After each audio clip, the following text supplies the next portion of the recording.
Hi guys, good afternoon. Okay, so like I told you, I'm just going to go over some of the homeworks that I gave you. If you want to follow along with me, do so. If you don't, then don't. Okay, so the section quiz on page 391. I'm not going to read the questions. Okay, we'll just go through the answers. Number one is to promote direct democracy, increasing government efficiency, and advocating government intervention.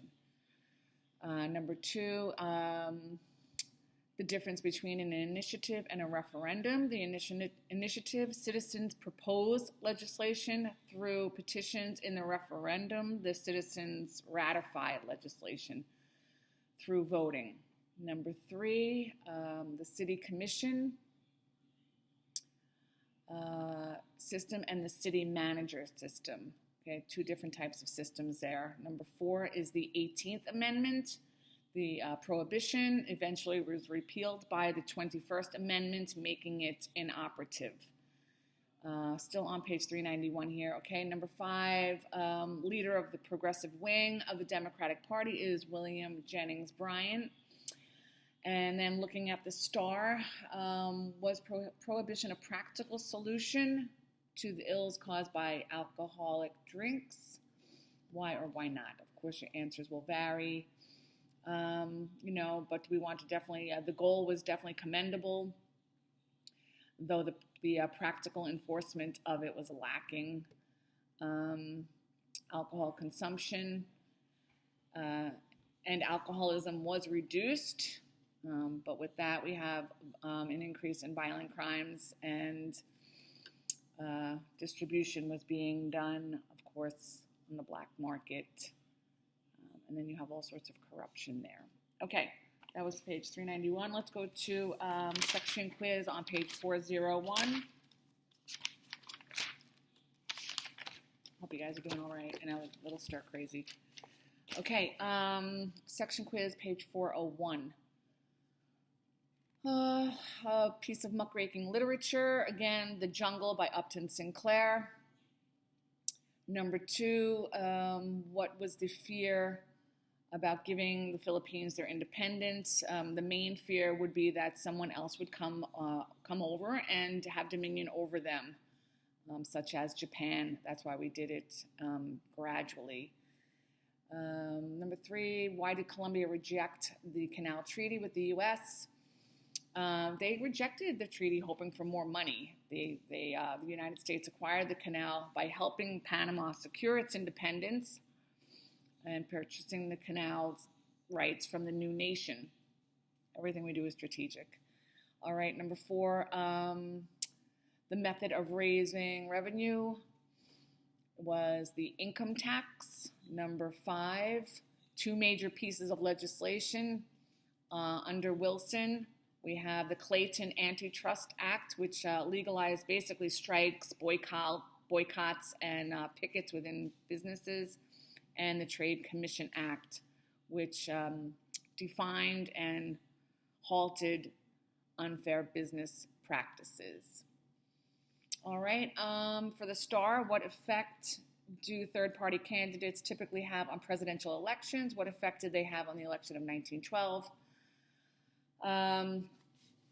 Sorry for my hand there. Okay, so typically a strong third-party candidate will have a tendency to draw votes away from one of the two stronger ones. So there starts an issue, and then it will also ensure that the other party will win.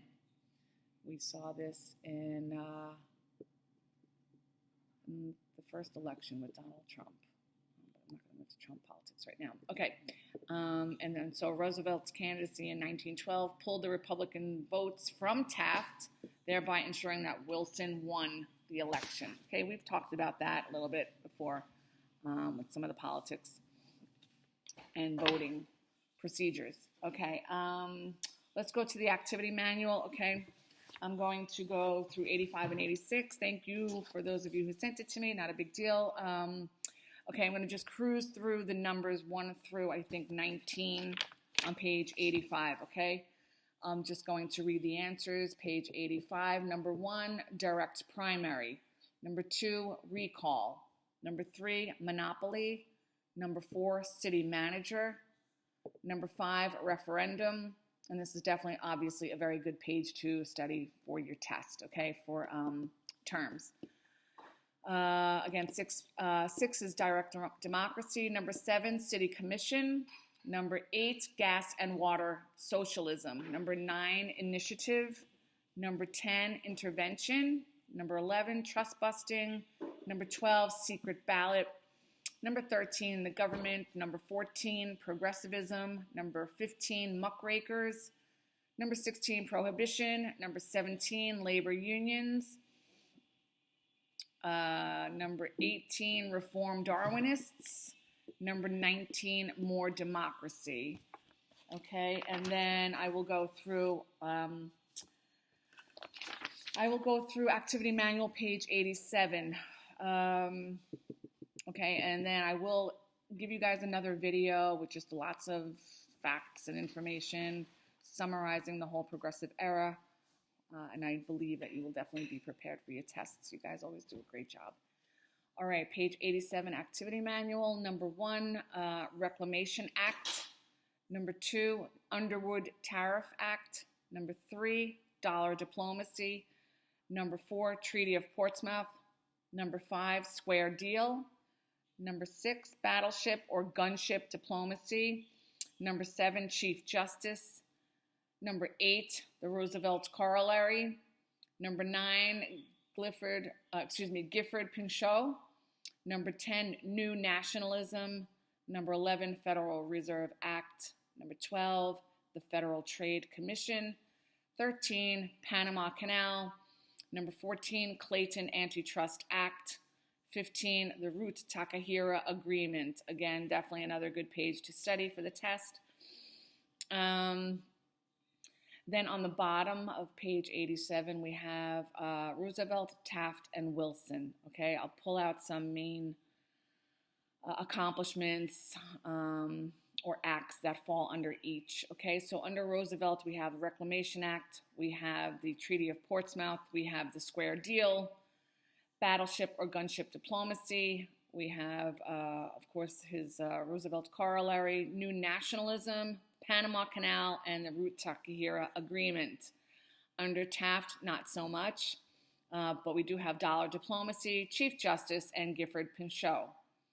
Under Wilson, we have the Underwood Tariff Act, the Federal Reserve Act, Federal Trade Commission, and Clayton Antitrust Act.